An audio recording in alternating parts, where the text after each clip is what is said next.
ചെയ്ത് വരുമ്പോഴത്തേക്ക് ഹിമാലയൻ എന്നുള്ള ലോഗോ എല്ലാം വരുന്നുണ്ട്. അപ്പോൾ ഇതിന് 2 രീതിയിൽ ഡിസ്പ്ലേ ഉണ്ട് കേട്ടോ. ഇതിപ്പോൾ കാണിച്ചിരിക്കുന്നത് ഒരു ഡിജിറ്റൽ രീതിയാണ്. പിന്നെ ഇതിൻ്റെ കൂട്ടത്തിൽ തന്നെ ഒരു അനലോഗ് ഡിസ്പ്ലേ ഉണ്ട് കേട്ടോ. രണ്ടിലെയും ഇൻഫർമേഷൻസ് എല്ലാം സെയിം തന്നെയാണ്.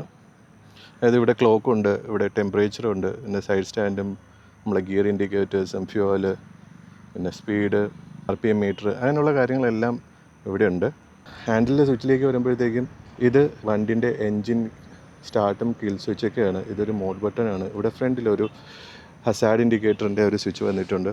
ഇതൊരു ഹെഡ്ലൈറ്റിൻ്റെ പാസും അതൊക്കെ കൊടുക്കാൻ വേണ്ടിയിട്ടുള്ളതാണ്. ഇൻഡിക്കേറ്റേഴ്സ് സെറ്റിങ്സ് എല്ലാം മാനേജ് ചെയ്യാൻ വേണ്ടിയിട്ട് ഇവിടെ ഒരു ജോയ്സ്റ്റിക്ക് കൊടുത്തിട്ടുണ്ട്. പിന്നെ ഫ്രണ്ടിലൊരു ഹോം ബട്ടണും കൊടുത്തിട്ടുണ്ട്. അപ്പോൾ ഇത് വെച്ചിട്ടാണ് നമ്മൾ ഇവിടുത്തെ ഇതിൻ്റെ സെറ്റിങ്സ് എല്ലാം മാനേജ് ചെയ്യുന്നത്. അപ്പോൾ ഇതിനകത്ത് ഏകദേശമുള്ള എല്ലാ സെറ്റിങ്സും വരുന്നുണ്ട്. അതായത് നമ്മുടെ സർവീസ് റിമൈൻഡേഴ്സ്, ട്രിപ്പ് 1, ട്രിപ്പ് 2, പിന്നെ ബാറ്ററീൻ്റെ ചാർജ് ലെവൽ, അങ്ങനെയുള്ള കാര്യങ്ങളെല്ലാം ഉണ്ട്. പിന്നെ ഇതിനകത്തൊരു വേറെ 2 കാര്യങ്ങൾ എടുത്ത് പറയാനുള്ളതെന്ന് വെച്ചാൽ നമുക്കിതിനകത്ത് നമ്മുടെ മൊബൈൽ കണക്ട് ചെയ്യാൻ പറ്റും. അത് കണക്ട് ചെയ്തതിന് ശേഷം നമുക്ക് മാപ്സും അങ്ങനെയുള്ള കാര്യങ്ങളെല്ലാം മാനേജ് ചെയ്യാൻ പറ്റും. പിന്നെ പറയാനുള്ളതെന്ന് വെച്ച് കഴിഞ്ഞാൽ വണ്ടി ഡ്യുവൽ ചാനൽ ABS ആണ്. അപ്പോൾ ഇതിനകത്ത് 2-3 മോഡുകൾ വരുന്നുണ്ട്. റൈഡിംഗ് മോഡ്സ് വരുന്നുണ്ട്. ആ റൈഡിംഗ് മോഡെല്ലാം നമുക്ക് ഇവിടുന്ന് കൺട്രോൾ ചെയ്യാൻ പറ്റുന്നതാണ്. അപ്പോൾ ഞാനത് കാണിച്ചു തരാം. ആദ്യം ഇതിനെ ഒന്ന് അനലോഗ് ആക്കി കാണിച്ചു തരാം. ഈ ഒരു ഡിജിറ്റൽ മീറ്റർ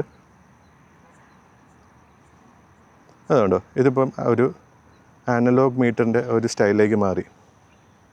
അത് കണക്ക് തന്നെ നമുക്ക് റൈഡിംഗ് മോഡ്സ് മാറ്റാൻ വേണ്ടിയിട്ട് ഇവിടെ ഒരു സിംഗിൾ പ്രസ് ചെയ്ത് കഴിഞ്ഞാൽ റൈഡിംഗ് മോഡ്സ് മാറും. ഇവിടെ താഴെയാണ് കാണിക്കുന്നത് കേട്ടോ. Ride mode, performance, ABS on, ABS off, eco, ABS on, rear ABS off. So ഇത്രയും മോഡുകളാണ് കേട്ടോ ഈ ഒരു വണ്ടിക്ക് വരുന്നത്.